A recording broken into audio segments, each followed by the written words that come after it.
Hey YouTubers, it's Charlie. So Game of Thrones just released a brand new preview for Season 4 with a ton of new footage and a lot of comments from the actors, so just like last time, I wanted to do a breakdown of all the new things we saw. Quick heads up though, because Game of Thrones isn't coming back till April, I'm going to be starting a special countdown video series in March. I'll have more information about that in the Q&A video that I'm going to do on Wednesday. Be sure to subscribe to get that, but get excited, it's going to be a lot of fun. I'll be doing a giveaway just like I'm doing in my Walking Dead videos right now. For this video, I'm only going to be talking about the new footage we saw because there were a lot of scenes that were repeated from that Season 4 trailer. In case you're finding me for the first time, I'll have a link to that other breakdown at the end of this video. All the things I talk about will just be in chronological order of the appearance they appeared in the HBO video.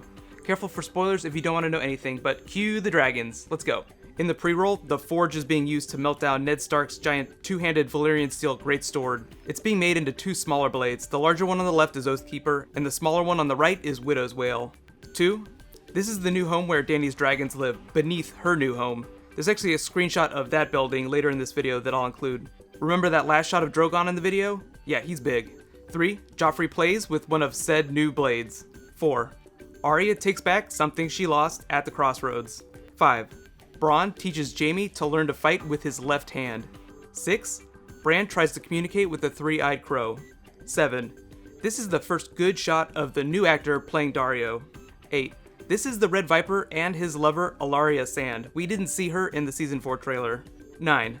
The Hound at the crossroads in the same scene that Arya was in previously. So this is where we get to the actor interviews. I'm actually going to skip a lot of the things they say unless they have really important clues about, what's coming, or offer some details about things they changed from the books. But continuing on. 10. Gwendolyn Christie actually highlights a really important thing, that some of the actors read ahead in the books and some do not.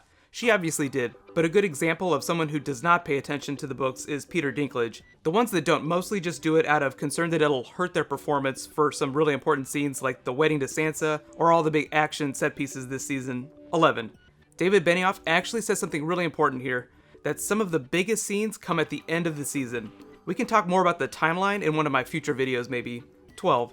Remember, at the end of Season 3, Sansa did not know about the Red Wedding. 13.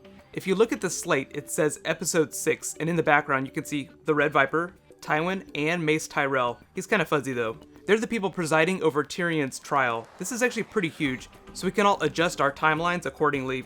14. Even though Cersei and Tyrion really hate each other, Lena Headey and Peter Dinklage used to share a flat in Dubrovnik whenever they were filming. They're actually really good friends in real life. 15. Tyrion and Jaime spend a lot of time together. It's like the season of brotherly love. No, not that twincest kind of love. 16.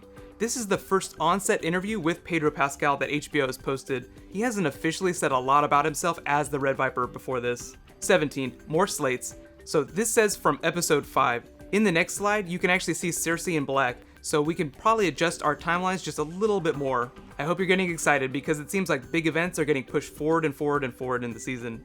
18. Rory McCann actually starts all the Joffrey roast clips that the actors filmed for that promotional stunt HBO did earlier this year.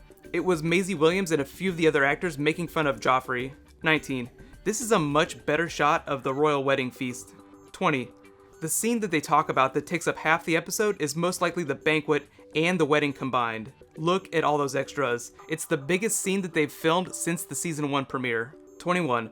The actors talk about how amazing the sets are. The art designer Deborah Riley got a new featurette that HBO did earlier this year, and the art designer Gemma Jackson from Season 3 won an Art Directors Guild Award for their work during that season. They have some of the best sets of any show on television right now. 22. The evolution of the dragons. This is one of the things that I'm most excited about in Season 4. David Benioff talks about the challenges that come with controlling the dragons once they become really big. 23. This is a good shot of the library of the Night's Watch, or as close a thing as they have to it. There are actually texts in there that predate the creation of the Wall. I always thought that everything they needed to win against the White Walkers were in those books, but because Sam is the only one who reads them, the chances of them finding that critical information is really slim. 24. I just love that Gwendolyn Christie is almost giggling her way through explaining this really violent thing Brienne has to do to defend herself. What a lovable goofball. 25. D.B. Weiss actually says something really good here. While the Red Wedding represented this epic set piece for Season 3, Season 4 has several scenes that are on that scale. 26. This is a really good external shot of Meereen. 27. Jaime unveils Brienne's new armor. She's actually wearing it during this interview. And finally, 28. Let's leave it on Drogon. Look at how much bigger he's gotten. He's the biggest of the three, and it becomes a huge issue in Season 4 for Dany. He looks hungry. Better watch out. So this was a lot of fun again, but there is one more thing that I want to add. Maisie Williams said the good guys are coming back, but that was a bit misleading. The subtext is that everyone gets dumped on this season, you know, the good guys and the bad, and technically, no one's either, you know, really good or really bad. It's all shades of gray, unless you are Ramsay Snow. That guy's just plain evil. Like I said, I'll be doing that Game of Thrones Q&A on Wednesday, so just write any questions you want me to include in that in the comments. Right now, click here for that other Season 4 breakdown video, careful for spoilers, and click here for my review of Walking Dead Season 4 Episode 9. It just came back, and it is so awesome. Thank you so much, you guys. I'll see you tonight. High fives.